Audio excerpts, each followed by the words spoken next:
שלום ברונו, שלום ריקרדו. תודה שבאת, אשמח אם תוכל לספר לנו מה הסיבה שהגעת לטיפול ומה תוצאותיו. אוקיי, הגעתי בגלל מחלת קרון, אני סובל ממנה כבר 12 שנה כמעט. אני היום בן 29, הבחנו אותי בסביבות גיל 17-18. בגיל 17 התחלתי לסבול מכאבי בטן כל כמה שבועות. כאבי בטן, עיוותות רציניות במעי, ממש מתפתל מכאבים, מלווה בשלשולים, מקאות, ובאמת בהתחלה הרופאים יחסו לזה כגזים, אולי מעי רגיז, פשוט פתרו אותי בתרופות רגילות לעיוותות במעיים, וזהו. זה לא עבר, זה לא עזר. לקראת הגיוס יצא לי איזשהו אובסס, הלכתי לרופא והוא אמר שצריך לנתח אותו.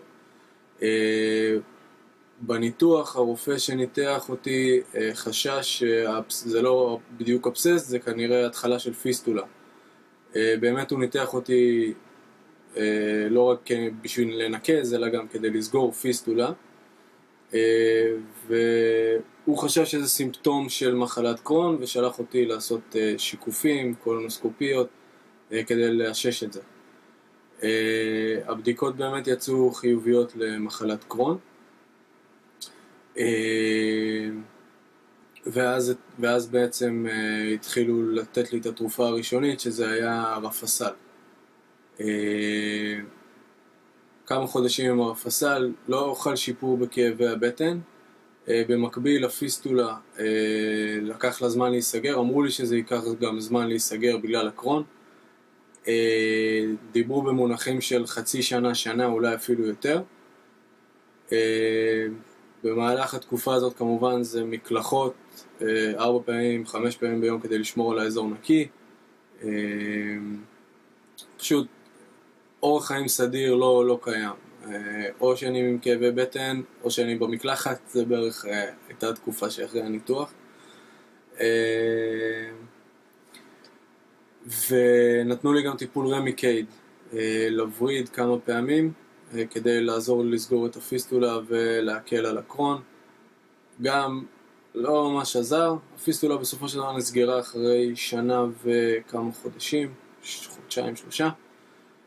כאבי הבטן גם לא נעלמו, אז נתנו לי בודיזון בשלב הבא.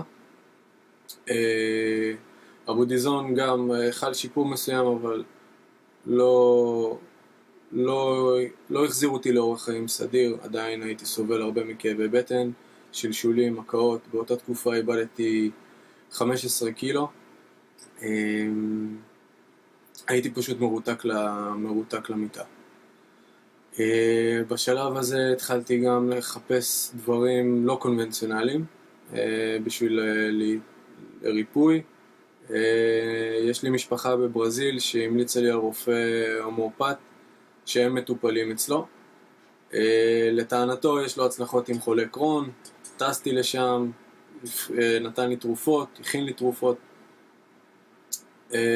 וכמה חודשים עשיתי את הטיפול פה בארץ. שוב, לא עזר, עדיין כאבי בטן, עדיין שלשולים, ימים שלמים במיטה. ושוב פעם פניתי לעזרה, הגעתי לפרופסור רחמילביץ' בהדסה.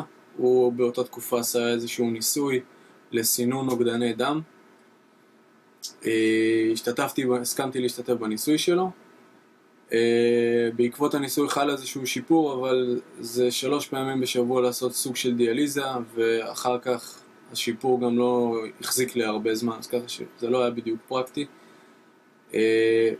ואז הוא המליץ לי על אימורן, שזה בעצם התרופה שאני מטופל בה גם עד היום, שהיא באמת התרופה שהכי הרבה עזרה לי.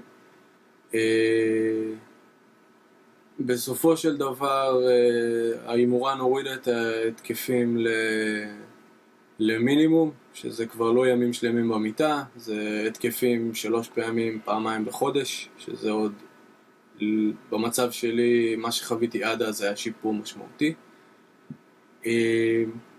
אבל עדיין, אני לא יכול לאכול רגיל, אני לא יכול פירות, ירקות, כל דבר עם סיבים, כל דבר...